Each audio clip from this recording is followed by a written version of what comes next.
Hi guys, welcome to the first ever episode of this new show. That's right, we got a new show.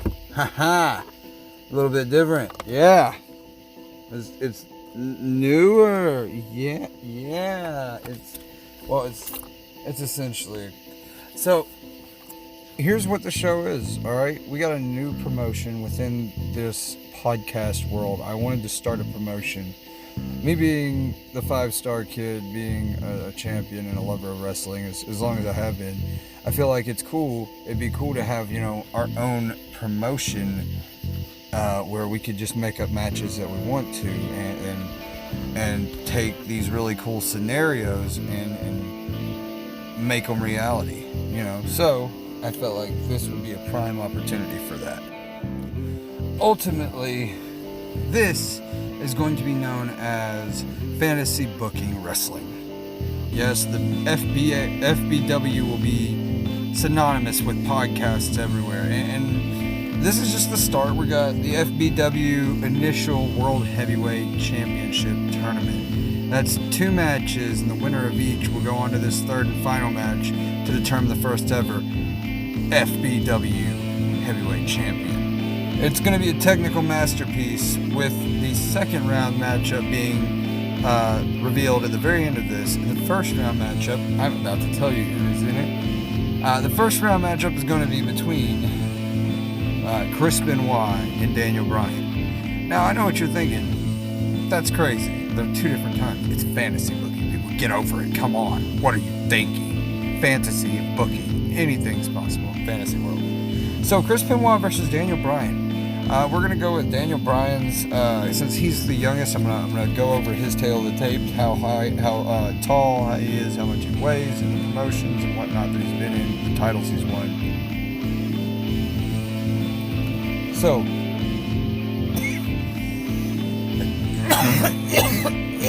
excuse me.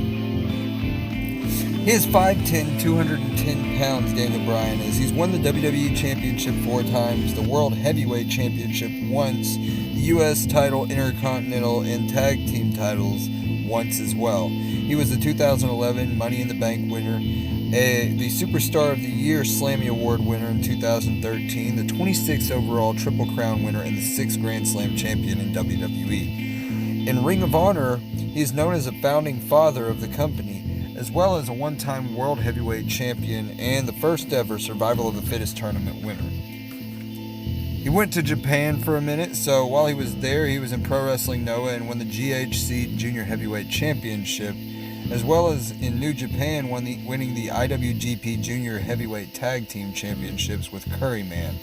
Outside of those promotions, he's also held the World Heavyweight title twice for Pro Wrestling Guerrilla, once for WXW, and once for FIP. Now, if we look at Chris Benoit's career, back in the earlier days, he's competed in promotions such as Stampede Wrestling, CMLL, ECW, New Japan, WCW, and WWE. He's had 2 World Heavyweight Championship reigns, once in WCW and once in WWE. He's held the U.S. title 5 times, twice in WCW, 3 times in WWE. He's the 2004 WWE Royal Rumble winner. In New Japan, he won the IWGP Junior Heavyweight Championship once, as well as the Super J Cup in 1994. In ECW, he won the tag team titles with Dean Malenko. Then they went on to WCW and did the exact same thing, winning the WCW Tag Team Championships, him and Dean Malenko. He's won the TV title once, and then in the WWE, he's won the Tag Team titles twice and the Intercontinental Championship once. Both very seasoned veterans, both very, very good athletes. Let's break down their styles. Chris Benoit is a very rough around the edges, looking to do pretty much whatever he wants to his opponent. He's a brutalizer. He likes to chop his opponents down, leaving their chests red and bleeding at times. He likes to do headbutts. He likes to kick people. He likes to do German suplexes, back suplexes, snap suplexes. I'd say he's a suplex highlight reel. And then he has an arsenal on the ground as well. If you look at Daniel Bryan, he's kind of a mirror of that. He's very elusive, very quick, and knows how to transition very, very, very well into different positions to get you into all kinds of unorthodox submissions. But he also has worked the small man's game for a long time, so he knows how to stay out of the way of a brutalizer or a bigger guy. Maybe not more imposing height-wise, Benoit only being an inch taller, but working against another technician as well. I feel like this would be a really intriguing matchup for our first round matchup, and pit two of the very best technicians of all time against each other. That's right, I put Daniel Bryan in that category. Did you not hear all the titles he won? My God, were you not listening? Take the wax out of your ears, people. Let's go on to the match. Ding, ding, ding. So the match starts, and it's really rough. Benoit starts off pretty much brutalizing him, like I said he would try to do. He walks in there with a full head of steam, not afraid, pushing Daniel Bryan. Daniel Bryan pushes him back. He actually pushes Daniel Bryan down on the return, and then ends up just start punching him, forearms, headbutts, chops to the chest. He is taking it to Daniel Bryan something fierce, and then Daniel Bryan starts kicking back. Starts kicking him and kicking him and kicking him, and we got a fight on our hands here. After a second, Benoit grabs one of his kicks and hits him with the dragon screw, I think is what it's called. It's the dragon screw leg whip. It's where you whip your opponent with their leg. He gets him to the ground, holding on to his leg, and attempts a sharpshooter before Daniel Bryan weasels his way out of it. A lot of these technical exchanges will be happening throughout. You get that kind of a thing, and then eventually they wrestle their way, to the outside of the arena. Once they wrestle their way to the outside of the arena, outside of the ring, it's pretty much any man's game. Daniel Bryan is beating the crap out of him. He gets up on the apron, does a running knee off the apron, and hits him with it. Bam! Benoit's down right in front of an announcer's table on the outside of the ring. Daniel Bryan gets on the outside, and he's looking to hit that running knee and end it, be done with Benoit at this point. He runs for the running knee.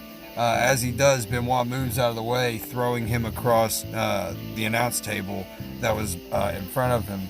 Daniel Bryan climbs up and just passes out from the exhaustion on the announce table, just falls out. Benoit clears that rest of the stuff away from the announce table, looks around, gives the big cut to the throat, goes to the top ropes. And at this point, Corey Graves, if he's on there, which he won't be, well, he may be. I'd say I want Michael Cole and Corey Graves to be the commentary for Raw.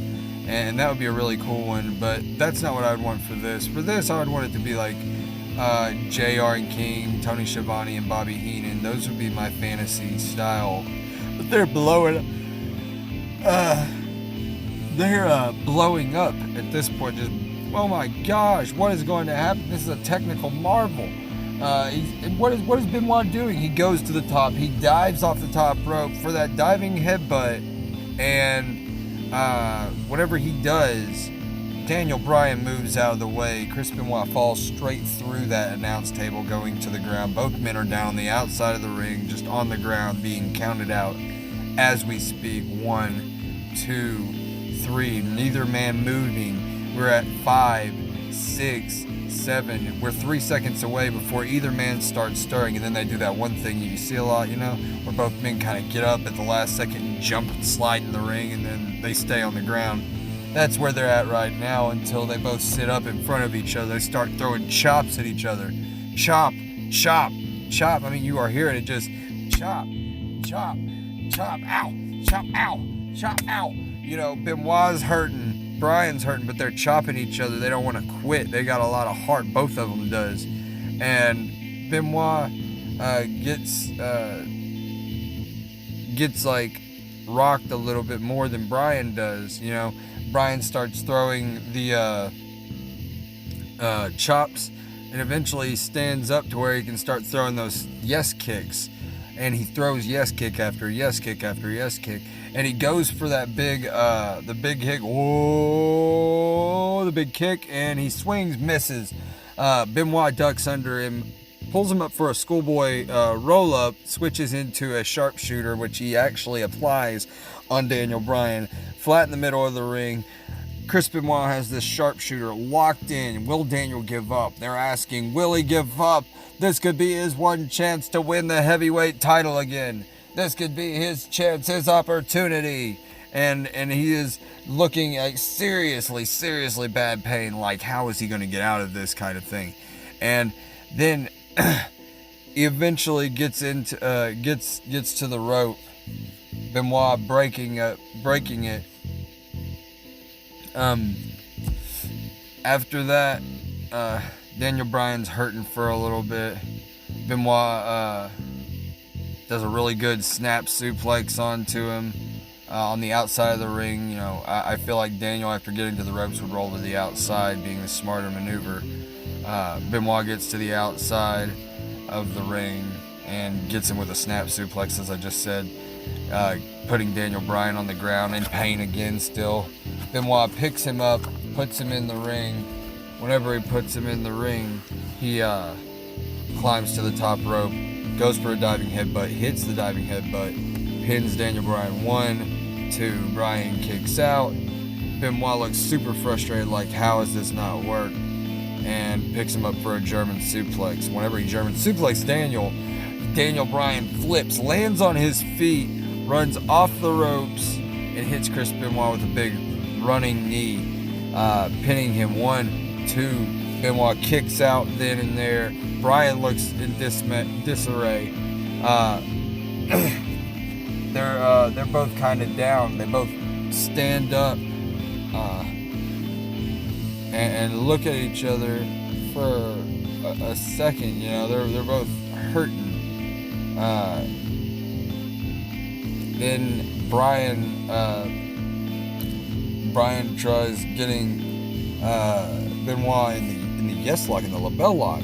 Benoit rolls through and puts Bryan in his own crippler crossface, his finisher. Will Bryan tap out? Bryan ends up finding a way to roll out, completely out of the maneuver, rolls out, gets back in the corner, or rolls back, stands up. Benoit sits up. He hits that big, boom, soccer kick to the head of Benoit, knocking him down. Then Benoit staggers to his feet. Daniel Bryan runs, hits that running knee for the 1, 2, 3. Daniel Bryan ends up coming out on top. I think he would capitalize on that diving headbutt through the announce table. I think he would capitalize on Benoit not being as quick as him. I'm not saying Benoit wouldn't have the stamina, but I think Benoit wouldn't be as fast or as agile or as mobile as Daniel Bryan would be. And I feel like Daniel Bryan would be a lot more